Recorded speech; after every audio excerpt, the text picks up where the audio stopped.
ఓం నమ శివాయ. ఓం శ్రీమాత్రే నమ. ఆడి కృత్తిక అంటే ఆషాఢ మాసంలో వచ్చేటువంటి కృత్తికకు ఆడి కృత్తిక అని చెప్పి నామధేయము.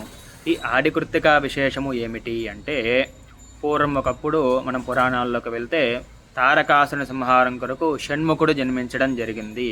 సాధారణంగా ఒక శిశువు జన్మిస్తే ఏమి చేయాలి అంటే, ఒక స్త్రీమూర్తి అంటే తన మాతృమూర్తి ఆ శిశువుకి స్తన్యం అనేటువంటిది ఇవ్వాలి. కానీ తన తల్లి అయినటువంటి పార్వతీదేవి శరవణ తటాక రూపంలో కైలాసంలో ఉండిపోయింది కాబట్టి ఆ షణ్ముఖుడికి స్తన్యం ఇవ్వలేకపోయింది. అలాగే ఇక్కడ ఇంకొక విచిత్రం ఏమిటి అంటే, షణ్ముఖుడు అంటే 6 ముఖాలతో జన్మించాడు కాబట్టి అతనికి ఏకకాలంలో ఏ స్త్రీమూర్తి కూడా స్తన్యం ఇవ్వలేదు. అంటే ఏ మాతృమూర్తికి కూడా అది సాధ్యపడదు. ఇంకొక విశేషం ఇక్కడ ఏమిటి అంటే, శివుని 3వ కంటిలోంచి ఉద్భవించినటువంటి కృత్తికలు ఏమి చేశారు అంటే, ఆ యొక్క సుబ్రహ్మణ్య స్వామికి స్తన్యం ఇవ్వడానికి ముందుకు వచ్చారు. అప్పుడు ఆ సుబ్రహ్మణ్య స్వామి ఆ కృత్తికల స్తన్యాన్ని స్వీకరించి క్షణకాలంలో చైతన్యుడై ఆ తారకాసుడిని సంహరించడం జరిగింది.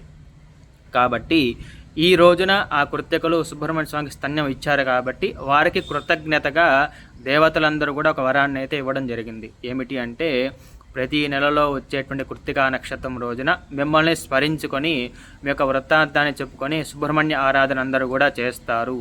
అంటే మీరు చేసినటువంటి ఉపకారము ఎవరు కూడా మర్చిపోకుండా మిమ్మల్ని 27 నక్షత్రాలు ఉన్నా ప్రత్యేకంగా కృత్తికా నక్షత్రం రోజున మిమ్మల్ని గుర్తుపెట్టుకొని సుబ్రహ్మణ్య ఆరాధన అనేటువంటిది ఈ భూలోకంలో అందరూ కూడా చేస్తారు అని చెప్పి దేవతలందరూ కూడా ఆ కృత్తికలకి వరం ఇవ్వడం జరిగింది. కాబట్టి ఈ ఆడి కృత్తికా రోజున ఎవరైతే సుబ్రహ్మణ్య ఆరాధన చేస్తారో విశేషంగా వారి జాతకంలో ఏదైతే కుజదోషములు ఉన్నాయో, మాంగళ్య దోషములు ఉన్నాయో, లేదా వివాహ ప్రతిబంధక దోషములు ఉన్నాయో అవన్నీ కూడా పోతాయి. అలాగే సుబ్రహ్మణ్య స్వామికి వంశవృద్ధికరాయ అని చెప్పేసి నామధేయం ఉంది. అంటే ఎవరైతే సంతానం లేకుండా బాధపడుతున్నారో వారు నేటి రోజున సుబ్రహ్మణ్య ఆరాధన చేయగలిగితే వారికి సంతానాభివృద్ధి కలుగుతుంది. అలాగే అంగారకుడికి ప్రతిరూపముగా సుబ్రహ్మణ్య ఆరాధన అనేటువంటిది చేస్తారు.